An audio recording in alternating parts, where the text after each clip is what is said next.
अस्सलाम वालेकुम नाज़रीन, मैं हूं अरसलान खोकर। आज हम बात करेंगे गुज़िश्ता दिन ट्राइका प्लस इजलास पाकिस्तान की मेज़बानी में हुआ। अफगान वज़ीर ख़ारजा की क़यादत में वफ़द पाकिस्तान के दौरे पर मौजूद है। अहम मुलाकात हो रही हैं। आज army chief general Qamar Javed Bajwa ने इंतहाई अहम दिन गुजारा है। उनसे अमरीका, रूस और चीन के अफगानिस्तान के लिए खुसूसी नुमाइंदों ने मुलाकात की। सियासी मैदान में अहम खबर यह है कि PDM और पीपल्स पार्टी में कुर्बतें फिर से बढ़ने लगी हैं। बिलावल भुट्टो जरदारी ने मौलाना फजल रहमान से मुलाकात की। सारी सूरत हाल पर अहम फैसले करने के लिए PTI ने कोर कमेटी का इजलास मुनक्किद किया। काफ लीग ने भी सेंट्रल एग्जीक्यूटिव कमेटी का इजलास मुनक्किद किया। रावलपिंडी में गंदम की सप्लाई 2 महीने से न होने की इत्तला है, जिसके नतीजे में आटे का बहरान पैदा हो सकता है। सर्दी बढ़ते ही गैस गायब होने की नवीद एक बार फिर सुना दी गई। हुकूमत इस बार दिन में सिर्फ 3 औकात कार में गैस घरेलू सारिफीन को देने का प्लान बना रही है। लाहौर में डेंगू का बुखार बढ़ता जा रहा है और इस बुखार की अद्वियात गायब होती जा रही हैं। एक और अलार्मिंग बात, मुल्क की 32 जामियात मतलूबा तालीमी मयार पर पूरा ही नहीं उतर रहे हैं। इन तमाम तर मौज़ूआत पर आज हम बात करेंगे। मुझे स्टूडियोज़ में ज्वाइन किया फैसल हकीम, डिप्टी ब्यूरो चीफ इस्लामाबाद सच TV हैं, सीनियर सहाफ़ी हैं। इनके साथ साथ सजाद काज़मी हमारे रिपोर्टर हैं, तालीम के बीट को कवर करते हैं। और दीगर दोस्त जैसे जैसे ज्वाइन करते जाएंगे आपसे उनकी मुलाकात भी करवाएंगे और अहम तरीन उमूर पे इस पे बात भी करते जाएंगे। फैसल साहब कैसे हैं? अल्लाह का शुक्र, आप सुनाएं। अल्लाह का शुक्र। सजाद साहब कैसे हैं? अल्हम्दुलिल्लाह। बड़े अहम मामलात हैं सर। ट्राइका सबसे बड़ा मामला हमारे लिए इसलिए भी, चूँकि अफगानिस्तान में एक अनरेस्ट सिचुएशन बहुत लंबा अरसा रही। अब जाके एक हुकूमत, चाहे उबूरी सेटअप कह लें, लेकिन एक हुकूमत मौजूद है और फिर अमीर खान मुत्तकी आए, पाकिस्तान का दौरा कर रहे हैं। अहम मुलाकातें हुई, जैसा मैंने खुद भी अपने प्रीएम्बल में भी कहा कि आर्मी चीफ ने भी एक अहम दिन गुजारा। इंपॉर्टेंट बात यह है कि अमेरिका, रूस, चाइना, पाकिस्तान तो है ही है, ये 3 डिफरेंट मेंटेलिटी की हुकूमतें या स्टेट्स कह लें। ना रशिया की अमेरिका से बने, ना चाइना की अमेरिका से बने।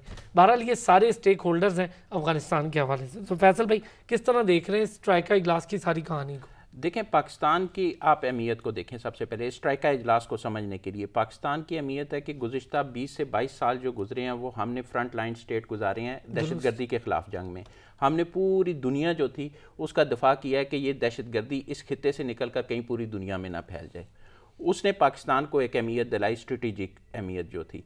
उस अहमियत को मद्देनज़र रखते हुए पाकिस्तान ने दहशतगर्दी के ख़िलाफ़ जो जंग लड़ी उसमें सबसे ज़्यादा कुर्बानियाँ दी, ना सिर्फ माशी सतह पर बल्कि जानों का नजराना भी पेश किया। 70,000 से ज़ायद हमारे फोर्सेस के एहलकार और सिविलियंस जो हैं वो शहीद हुए। अब जबकि इंतकाल इक़्तिदार का मरहला आया जिसमें मुज़ाकरात के ज़रिए एक नई हुकूमत जो है वो बरसरे इक़्तिदार आई है, और वहाँ से जब जो फॉरनर से उनके इनखला के लिए मुश्किलात आई तो वहाँ भी पाकिस्तान फ्रंट लाइन पे था।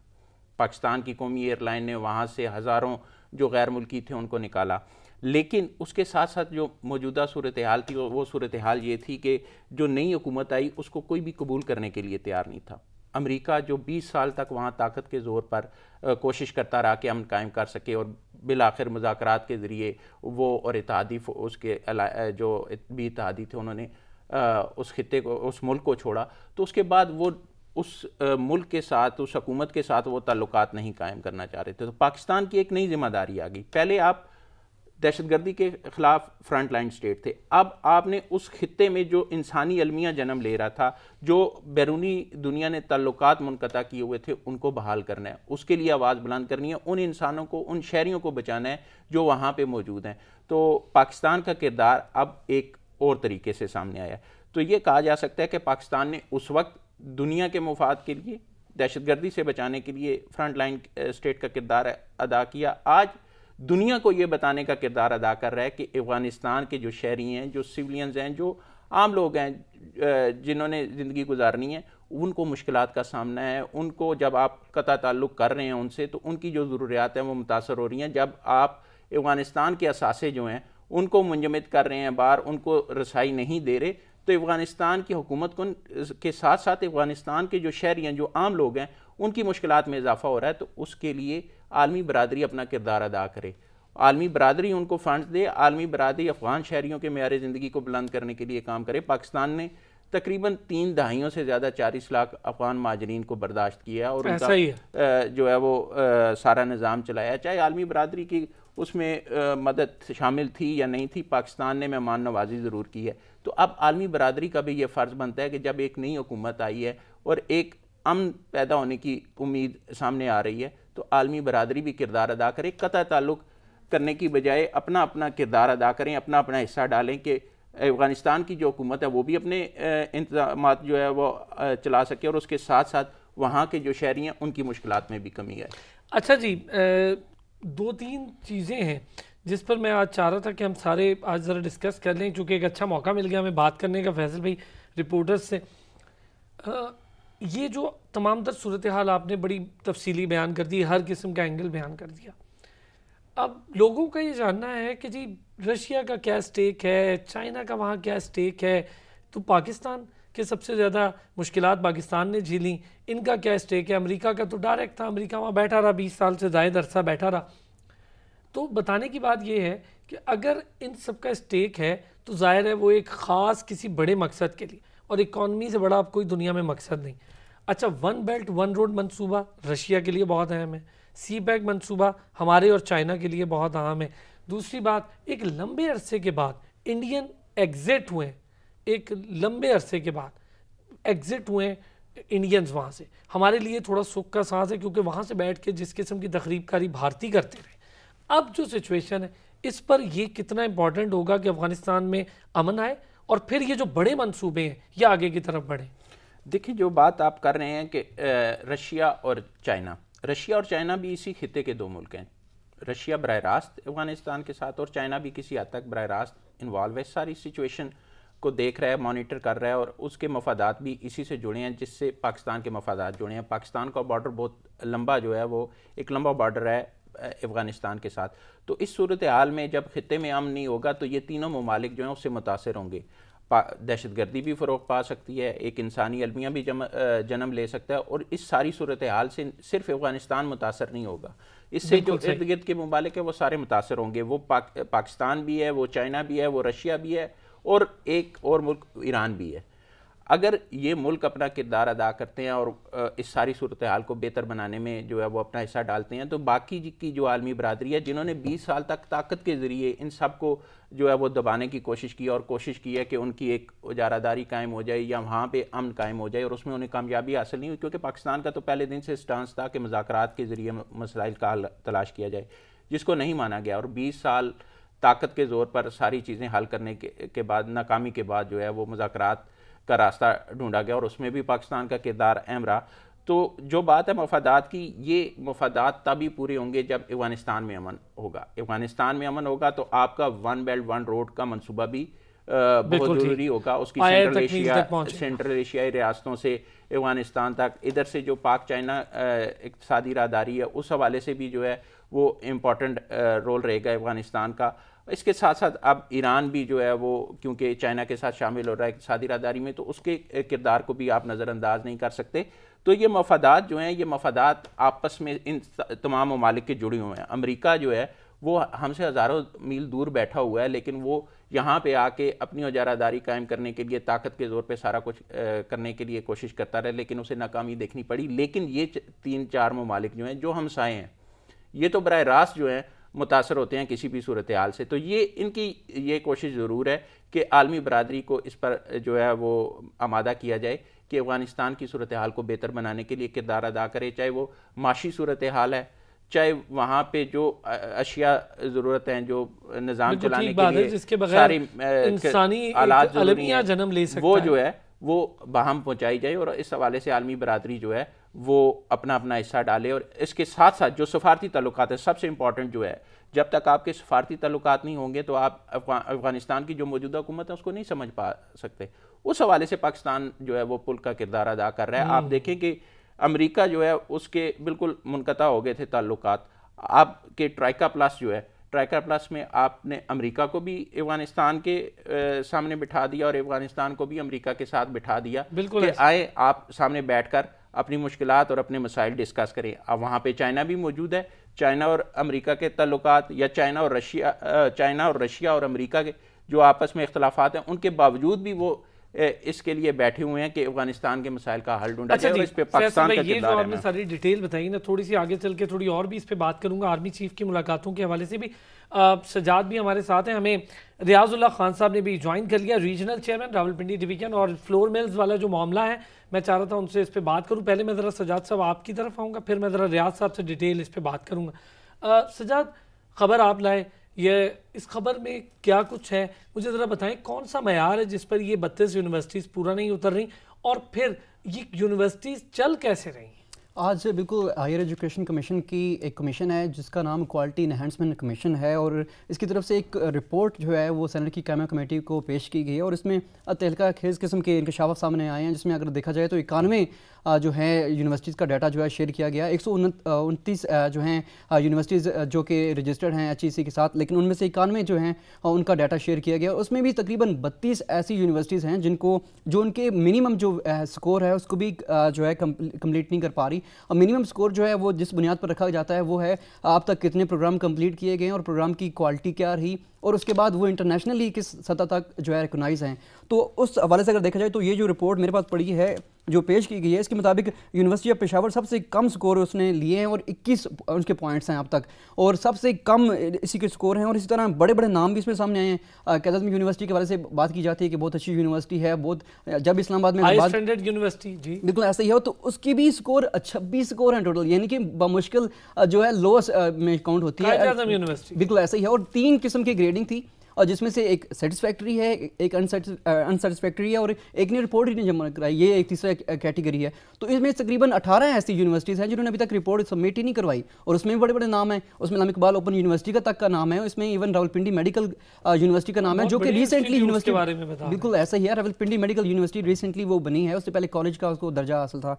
इसी तरह अगर देखा जाए तो अभी जो वफाकी उर्दू यूनिवर्सिटी की बात कर लें तो वफाकी उर्दू यूनिवर्सिटी के जो इंतजामी अमूर संभालने के लिए इस्लाम इकबाल ओपन यूनिवर्सिटी के वाइस जो चांसलर है उनको ये जिम्मेदारी इजाफी दी गई है, लेकिन उसके बावजूद उन्होंने अपनी यूनिवर्सिटी की रिपोर्ट अभी तक सबमिट नहीं करवाई। मेरी उनसे बात हुई, लेकिन वो इस मामले पर खुलकर मौक़िफ़ देने से गुरेज़ा हैं। इस तरह कैज़म यूनिवर्सिटी के जो वाइस चांसलर हैं उनसे मेरी बात हुई तो वो ये कह कर जान छुड़ा रहे हैं कि मैं तो उस वक्त था ही नहीं वाइस चांसलर, तो ये मेरी डोमेन ही नहीं है। इवन कि ये रिपोर्ट भी ज़्यादा पुरानी नहीं है, ये इसको एक्सेस किए भी एक से 2 साल ही हुए हैं, लेकिन उसके बावजूद अभी इस हुकूमत की ये शुरू से पॉलिसी रही है कि जब हम हुकूमत संभालेंगे तो तालीमी म्यार एक यकसां तालीमी निसाब आएगा, तालीमी जो है उसमें काफ़ी अच्छी प्रोग्रेस देखने में आएगी। लेकिन 4 साल हो चुके हैं और इस तरह की तहलका खेज किस्म की जो इंकशाफात सामने आ रहे हैं, और अभी जो 18 जिन्होंने सबमिट नहीं अपनी रिपोर्ट सबमिट करवाई उनके हवाले से भी एक 3 रुकनी कमेटी जो है आज इरफान सदीकी जो चेयरमैन है सेनेट की कायमा कमेटी बराए तालीम की, उनकी तरफ से 3 रुकनी एक कमेटी है, सेंटर रुखसाना ज़ुबैरी पर मुश्तमिल है, और इस तरह सेंटर राना मकबूल है, और इस तरह सेंटर जो है एक और सेंटर भी हैं उसके साथ फौजी अरशद हैं PTI की। ये 3 सेनेटर पर मुश्तमिल एक सब कमेटी बनाई गई है जो कि इस मामलात को देखेगी, और इसके साथ साथ HEC की कारकर्दगी पर भी काफ़ी जो है सवालात उठ चुके हैं, और ये कहा जा रहा है कि आप सिर्फ और सिर्फ फ़ंड लेते हैं और फ़ंड रिलीजिंग एजेंसी का ही किरदार अदा कर रहे हैं। आपकी यहाँ कोई भी ऑडिट नहीं किया जाता किसी यूनिवर्सिटी का, फंड्स कहाँ जा रहे हैं। वफाकी उर्दू यूनिवर्सिटीज़ लेकर मज़ीद कई ऐसी यूनिवर्सिटीज़ हैं जो कि उनके एम्प्लॉई यहाँ पर आकर एहतजाज करते हैं, गो कि वो मीडिया की ज़िन्नत नहीं बने, लेकिन वफाकी उर्दू यूनिवर्सिटी उसमें से एक यूनिवर्सिटी थी जिसको फ़ंड रिलीज़ किए गए, लेकिन इंतजामी अमूर। सजाद, ये ज़रा बड़ा डिटेल डिस्कशन है, ये तो तालीम एक ऐसा मैटर है जिस पर हमने इतना साल लड़ते रहे हैं कि एक निसाब कर दें, और निसाब के बाद अब ये नए नए मसाइल कि यार ये भी एक इशू है कि वो मयार पे पूरा नहीं उतरे। मैं ज़रा रियाज साहब से भी एक इम्पॉर्टेंट चीज़, चूँकि ये आम आवाम का मसला है, आटा महंगा हो गया तो पहले ही इतनी महंगाई है, खाएंगे क्या। तो रियाज साहब पहले तो ज़रा इशू बताएं ना कि आटा के लिए आपको गंदम मिल क्यों नहीं रही, और अगर मिल रही है तो वो क्या कह रहे हैं वो जो हुकाम है कि कहाँ से जाके उठा लें, कि कौन से दीगर शहर कह रहे हैं। बिस्मिल्लाहिर्रहमानिर्रहीम जी, बहुत शुक्रिया जी आपने हमारा मौक़िफ़ लेने लिया। एक्चुअली जी मसला ये है कि पिंडी डिवीजन में सिर्फ 10 दिन की गंदम रह गई है, तो गवर्नमेंट जो है वो हमें इस बात पे बज़िद है कि जी आप लोग भावलपुर से जाके उठाएं। तो जब हम भावलपुर से जाके उठाएंगे तो उसकी कॉस्ट बढ़ जाएगी, और वो वहाँ से आने में भी 2 दिन 3 दिन लगते हैं। तो लिहाजा हमारे पास जो इतनी गंदम क्योंकि स्टॉक में मौजूद भी नहीं है, और गवर्नमेंट हमें लोकली गवर्नमेंट गंदम देने के नहीं उस तरफ नहीं आ रही। तो इस वजह से जी कल से जो आज हमारी DFC से बात हुई है, उन्होंने यही कहा है कि आज उन्होंने पहले तो उन्होंने हमें विद इन डिस्ट्रिक्ट जेलम से गंदम उठाने के लिए कहा। आज वो इस बात पे मज़ेद है कि जनाब आप जो है भावलपुर और बावलनगर। अच्छा रियाज साहब, तो रियाज साहब ये सर। जेलम से गंदम अब क्यों नहीं मिल रही, वहां क्या इशू हुआ? सॉरी, कहां से? जेलम से। जब आपको कहा गया था, जेलम से हमें कहा गया था कि ये हम इस बात से पाबंद हैं कि हम विद इन डिवीजन गंदम उठाएंगे। तो जेलम में भी स्टॉक थोड़े काम में हो रहे हैं। पिंडी डिवीजन जो है वो जेलम भी पिंडी डिवीजन में आता है, तो लिहाजा उधर भी स्टॉक कम है। तो आज वो ये बजट है कि जी आप भावलनगर जाए, तो इस वजह से आज उन्होंने हमें उनका ये मौकफ है कि जी हम जो शख्स भावलनगर और भावलपुर से कदम उठाएगा उसको हम परमिट देंगे, अदरवाइज हम परमिट नहीं देंगे। तो अगर वो हमें परमिट नहीं देंगे तो कल से जो सरकारी आटा है उसकी सप्लाई जो है वो बंद हो जाएगी पीडी शहर में, इस्लामाबाद में और पूरे पीडी डिवीजन में। और उसके बाद जो है वो ये क्राइसिस बढ़ेंगे और आटा नायाब हो जाएगा। प्राइवेट ग्राइंडिंग जो है जो वो महंगे दामों होती है, तो वो महंगा आटा जो है वो दस्तयाब होगा। क्योंकि ये जो सरकारी आटा है बेसिकली ये गरीब लोगों के लिए है, तो गरीब लोगों का जो वो है वो 1100 वाला सरकारी रेट कल से मुयसर पीडी में नहीं होगा। अच्छा नहीं होगा, ओहो ये तो फिर एक नया मसला है। चलो आप हमारे साथ ही रहे रियाज साहब। हमारे इकोनॉमी बीट के रिपोर्टर कामरान ने भी हमें ज्वाइन कर लिया है। कामरान चौधरी, पहले तो ज़रा मुझे बताएं कि क्या खबरें हैं? एक तो महंगाई हद से ज़्यादा हो रही है, गैस का बहरान फिर सर उठा रहा है, और 2 LNG कार्गोज की बात हो रही है, वो आएंगे तो जाहिर है फिर जो गैस मिलेगी वो महंगी होगी। पहले तो ज़रा ये सारी चीज़ों पे बताएं, जो महंगाई है उसके साथ साथ गैस बहरान, गैस की शॉर्टेज, ये क्या मामला है? क्या इसकी को मैनेजमेंट करने का प्लान है? देखिए अरसलान, महंगाई जो है उसके तो अदाद शुमार आप से बेहतर कोई नहीं जानता होगा। इकानमी पर आप प्रोग्राम भी करते हैं और आज ही अदारा शुमारियात में जो है वो महंगाई के अदाद शुमार भी जारी किए। मुल्क में मौजूदा जो महंगाई की सूरत हाल है उस पर बखूबी आगाह किया है। 17% से क्रॉस कर गई है महंगाई की मजबूरी शरह। बेशतर अशिया जो है उनकी कीमतें आसमान से बातें कर रही हैं सरकारी अदाद शुमार के मुताबिक। और गुज़श्ता हफ्ते ही हुकूमत ने फैसला भी किया था कि अब जो है सरकारी अदाद शुमार जारी भी नहीं किए जाएंगे। हो सकता है कि अगले हफ्ते ये अदाद शुमार जो है हुकूमत की जानिब से जारी भी ना किए जाएं, क्योंकि हर हफ्ते जो है वो महंगाई की नई रिपोर्ट आती है जिसके बाद हुकूमत पे जो है वो तनकीद भी होती है। आज के अदाद शुमार के मुताबिक जो है वो मुख्तलिफ। अच्छा कामरान, एक चीज़ मैं आपसे यहीं पे ये बताइएगा कि ये भी सुनने में आ रहा है कि अब महंगाई की हफ्तावार रिपोर्ट नहीं आएगी बल्कि मंथली बेसिस पे आएगी।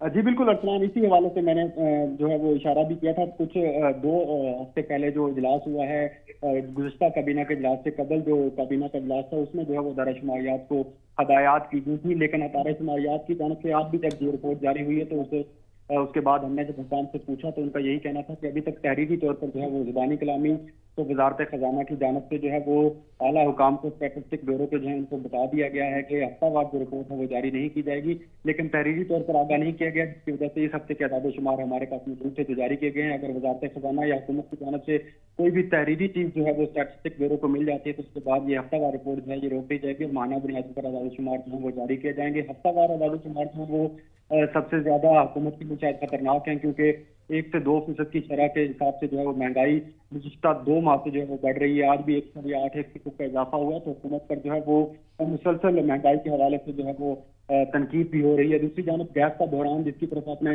इशारा भी किया और बात भी शुरू से वहीं से की थी, गैस का बहरान जो है वो इस दफा ज्यादा शिद्दत से। अच्छा कामरान ये जरा 1 मिनट रुकिए कि मैं जरा सारिफीन तक ये बात भी पहुंचा दूं।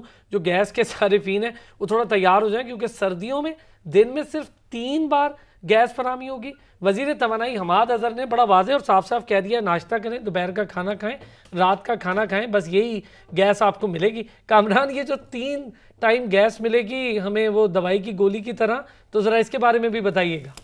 देखिए अरसलान, सबसे पहले तो दुआ ये करें कि 3 टाइम के लिए भी जो है वो दस्तयाब हो। ये तो सिर्फ वफाकी वजीर का जो है वो आज सेनेट में एक बयान है जिसमें जो है वो इस बात की तरदीद की गई कि 3 दिन जो है वो हफ्ते में गैस मिलेगी। ऐसा बिल्कुल नहीं है, 3 टाइम जो है वो गैस हम फराहम करेंगे, ऐसा कहना था वजीर तवानाई हमाद अजहर का। सेनेटर शरीर रहमान ने नुक्ता एतराज जब सेनेट में जो है वो कॉलिंग अटेंशन जो है वो नोटिस दिया तो उस पर जो है वो वफाकी वजीर तवानाई ने जवाब में जो है वो ये बात बताई कि किसी अखबार की अगर ये खबर है कि हफ्ते में 3 दिन जो है वो गैस बंद रहेगी तो ऐसा नहीं है।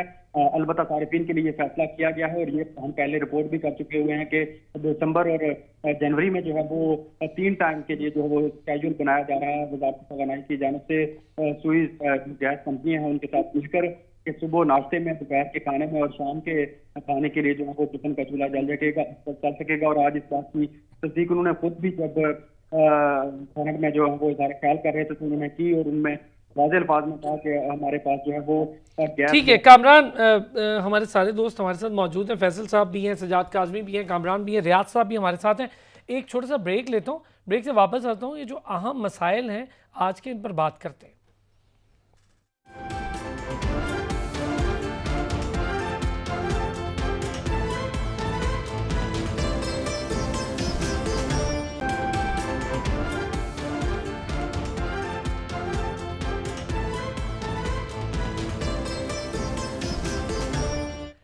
जी वेलकम बैक। और अब ज़रा बात कर लेंगे डेंगू बुखार के हवाले से। डेंगू बुखार के सर उठाते ही शहरियों की बढ़ती डिमांड पर ज़ख़ीरा अंदोज़ भी मुतारिक हो गए। लाहौर में पैनाडोल की गोली भी नायाब हो गई। तमाम सूबाई इदारे किल्लत ख़त्म करने में नाकाम हो चुके हैं। राना कामरान साहब ने हमें ज्वाइन किया है। राना कामरान साहब से इस पर बात करेंगे। राना कामरान साहब, किल्लत की वजह से पैनाडोल 100 गुना ज़्यादा कीमत पर वसूली हो रही है क्या?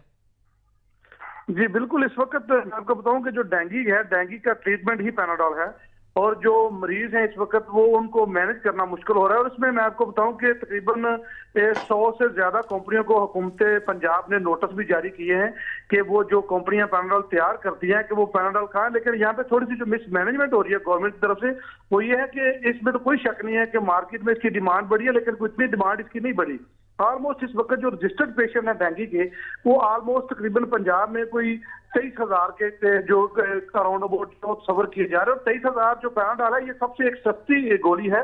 इसकी जो एक खेप में जो गोली ये तैयार होती है वो कम अज कम जो 5 लाख गोली एक दफा ये तैयार होती है। तो इसमें सिर्फ ये थोड़ी सी मिसमैनेजमेंट ये है कि जो ड्रग इंस्पेक्टर हैं ये जो रॉ मटेरियल इसका एक तो जो पीपीएम में जो इसके मैन्युफैक्चरर्स हैं उनका ये कहना है कि जो रॉ मटेरियल है वो अवेलेबल नहीं हो रहा है मार्केट में और रॉ मटेरियल की जो कीमत है वो बढ़ चुकी है क्योंकि एक सस्ती आइटम है और इसमें उनका कोई इतना बड़ा बेनिफिट नहीं है। लेकिन यहाँ पे जो ज़हीरा अंदोज है पाकिस्तान में उन्होंने ये सारी जो डिस्ट्रीब्यूटर जो है उन्होंने सारी जो पैनाडोल थी वो उठा के ज़हीरा कर लिया और उसको अपनी मर्जी के रेट पे वो मार्केट में सेल कर रहे हैं। इसमें अगर थोड़ी सी इसको मैनेज किया जाए और जो ड्रग इंस्पेक्टर हैं जो हमारी हुकूमत की जो टीम है वो देखे और उन कंपनियों से उसका डाटा ले कि कौन सी कंपनी ने कितनी दवाई बनाई है और कौन से डिस्ट्रीब्यूटर ने उनसे ये चीज खरीदी है और जो जिसने खरीदी है उससे वो कहाँ पे वो जो सेल की है ये वो ज़हीरा कहाँ पे ये कोई इतना अच्छा राना कामरान साहब एक चीज मुझे बताएं, हमारे यहाँ कोरोना आता है, मास्क गायब हो जाते हैं, महंगे बिकते हैं।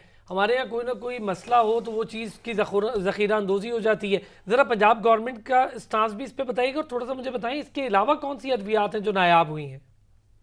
देखिए इसके अलावा देखिए ये जो हमने तो इस पर काफी प्रोग्राम किए और इस पर आपको पता है कि लंबी फहरिस्त है कि जो भी खपत मार्केट में होगी उसकी फौरी तौर पे आपको किल्लत का भी सामना करना पड़ेगा। लेकिन अभी जो है ये पैरासीटामोल और पैनाडोल चूंकि इसका ट्रीटमेंट ही है तो इसमें काफी तहफ़्फ़ुज़ात हैं और एक बड़ा ये देखिए ये बड़ा मैनेजेबल काम होता है। जो अद्वियात की तरसील है ये एक एक गोली और एक एक चीज का एक एक रॉ मटेरियल का बाकायदा महकमों के पास रिकॉर्ड होता है। जहाँ रॉ मटेरियल आता है उससे लेके मैन्युफैक्चरिंग तक, उसके बाद डिस्ट्रीब्यूटर तक और जिसको सप्लाई किया जाता है ये चेन है और ये कोई इतनी डिफिकल्ट नहीं है। ये बड़ी एक कॉमन सेंस से भी इसको मैनेज किया जा सकता है।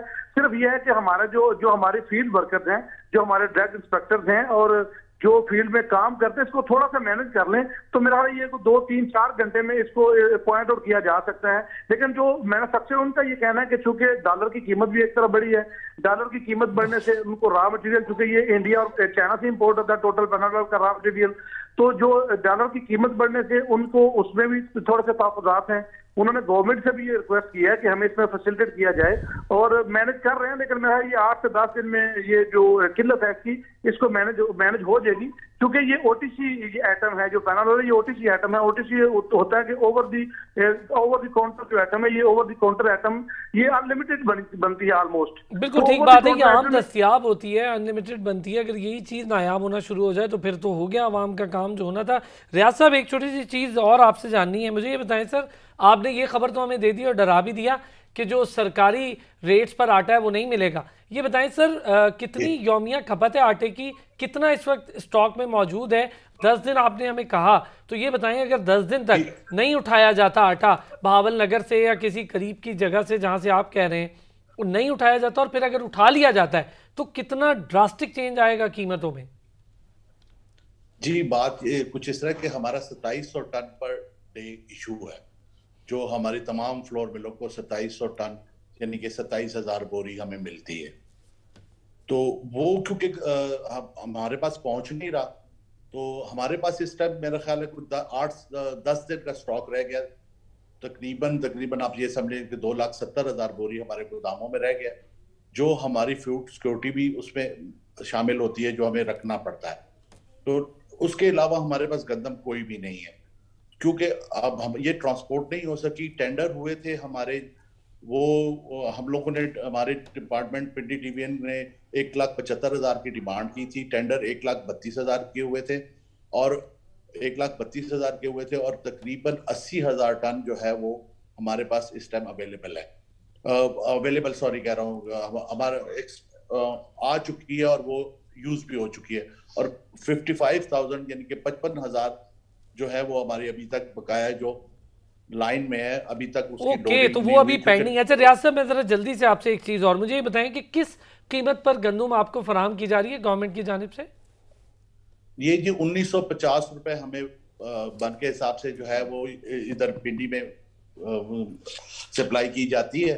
उसका मसला ये है कि जी जो 1950 अगर हम यहाँ से मिलती है वो हमें बावल नगर से भी 1950 मिलेगी। उसका जो ट्रांसपोर्टेशन का खर्चा है वो हम अपने आप से, गवर्नमेंट कह रही है, फूड डिपार्टमेंट ये कह रही है आटा बनेगा तो ऐड हो जाएगा, और फिर वो आटा बनेगा तो ऐड हो जाएगा उसमें। हमारा टोटल मार्जिन जो है वो तकरीबन सारे एक्सपेंस डाल के, बिजली का बिल डाल के, ये 400 रुपए थे, जो 400 रुपए हैं, जो पहले के 600 रुपए थे, अब वो 400 गवर्नमेंट ने कर दिया है। और 300-350 रुपए अगर उस पर हम किराया बेयर करते हैं तो फिर उसके बाद हमें तो कुछ भी नहीं बचता और उल्टा हमें नुकसान है।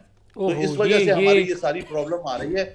और नेक्स्ट टेंडर जो हमारे पास 22,50,000 बोरी के गोदाम है जो हम यहाँ पे स्टॉक कर सकते हैं गवर्नमेंट लेवल पे, तो वो सारे के सारे खाली पड़े हुए हैं। और ये गवर्नमेंट की, ये फूड डिपार्टमेंट की मुर्जमाना गफलत है। ये तो इन्होंने वक्त हमेशा जो है वो फ्लड एरिया से गंदम आ जाया करती थी, हमारे गोदामों में स्टॉक हो जाती, जो इस दफा टेंडर नहीं हुए और वो आ नहीं सकी। और कुछ पेट्रोल महंगा होने की वजह से जो ट्रांसपोर्टर हजरात थे उन्होंने उसको लाना जो है उनके लिए जाहिर है, वो उनके लिए भी एक मामला बन गया, आपके लिए भी बन गया, आवाम के लिए सारा कुछ बोझ पड़ गया कि वो पेट्रोल की कीमत भी आवाम दे। बोझ तो आवाम पे ही पड़ेगा, जाहिर है सर, गफलत, पेट्रोल की कीमत, डॉलर बढ़े तो आवाम। अच्छा ये तो बहुत सारे इश्यूज हैं, मैं जरा एक थोड़ा सा पॉलिटिकल इशू भी डिस्कस कर लूं कि पीडीएम और पीपल्स पार्टी में फासले कम होने लगे हैं। बिलावल भुट्टो की मौलाना फजल रहमान से मुलाकात हुई, मुल्क की सियासी सूरत हाल पर तबादला ख्याल हुआ। बिलावल भुट्टो ने कहा कि पार्लियामान में मुत्तहिद होकर हुकूमत को शिकस्त देकर आगे बढ़ा जा सकता है और साजिशों को नाकाम बनाया जा सकता है। मौलाना फजल रहमान ने कहा जाली हुकूमत को इंतखाबी इस्लाहात करने का कोई हक नहीं पहुँचता। क्या ये उसी बात की कड़ी है कि जब शहबाज शरीफ की मुलाकात इशाइया में हुई बिलावल भुट्टो से, या फिर इसके अलावा मौलाना फजल रहमान खुद भी मुतारिक होना चाह रहे थे बिलावल भुट्टो या पीपल्स पार्टी को लेकर? अलमदार बलोच हमारे साथ मौजूद है। अलमदार, जरा बताइएगा क्या मामला है इन मुलाकातों का? जी बिल्कुल अरसलान, देखें कि पिछले दिनों जब हुकूमत ईवीएम सिस्टम के हवाले से जो बिल असेंबली में लाना चाह रही थी, उसके बाद अपोजिशन को ये खदशात हुए कि अगर हम इसी तरह बिखरे रहे तो हुकूमत ये ना हो कि ये बिल जो है वो पास कराने में कामयाब हो जाए।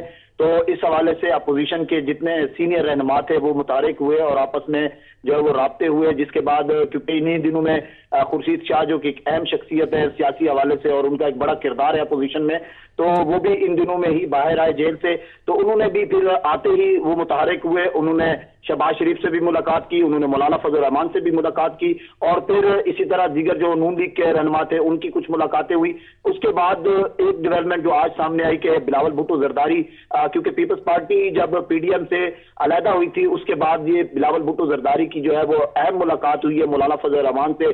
और आज की मुलाकात का जो एजेंडा था उसमें जो पार्लियामान में मुश्तरका हिकमत अमली जो है वो अपनाई जाए और लायामल अपनाया जाए, क्योंकि पीछे जो परसों तरसों जो हुकूमत में एक बिल हुकूमत का जो है वो मुस्तरद हुआ और अपोजिशन ने अपना बिल जो है वो पास कराया, तो अपोजिशन को यही अब लग रहा था कि अगर हम इसी तरह मुत्तहिद हुए तो हमें कामयाबियां मिलेंगी और हम हुकूमत को शिकस्त दे सकते हैं। तो अच्छा अलमदार ये भी बताइएगा, जो मुलाकातों का सिलसिला है ज़रा ये भी बताएं कि इसके पीछे की कहानी क्या है। 2 बिल तो पास करवा लिया अपोजिशन ने, जिसके बाद एक अलग इजलास था और वो था हुकूमत की जानिब से जो कि इलेक्शन रिफॉर्म्स पर था, तो उसको मनसूख कर दिया गया। दूसरी तरफ जो तहफ़्फ़ुज़ात का इजहार खुद गवर्नमेंट के अपने इत्तेहादी कर रहे हैं, तो क्या ये सारी चीज़ें एक दूसरे से मिली हुई हैं?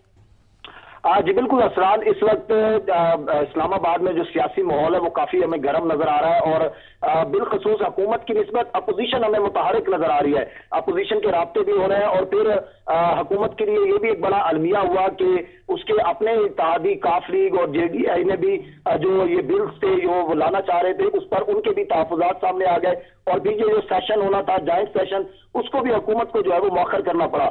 तो अब ज़ाहिर सोर्सेज यही बता रहे हैं कि जो जिस तरह पीपल्स पार्टी पहले दिन से एक मौक़िफ़ पीपल्स पार्टी का सामने आ रहा था कि हमें जो है पंजाब में तहरीक अदम एतमाद लानी चाहिए। ठीक है, मैं फैसल भाई बहुत सारी चीज़ों पे बात हो सकती थी, लेकिन इस वक्त जो इम्पोर्टेंट मामला जिस पर हम डिस्कस कर रहे हैं, मुझे ये बताएं कि अगर हम इस वक्त ये जो बदलती सूरत हाल बैन अवी तनाजुर में है, दूसरी तरफ ये जो हमारे अपने यहाँ रोज़ की सियासी बदलती सूरत हाल है जिसमें अपोजिशन कभी हाँ कभी ना और फिर कभी हम एक दूसरे के बगैर नहीं रहते, तो ये जो सूरत हाल है किस तरफ जाए? अपोजिशन क्या PDI में एक होने वाला है या फिर मुत्तहिदा अपोजिशन के नाम पे कोई नई चीज़ आने वाली है?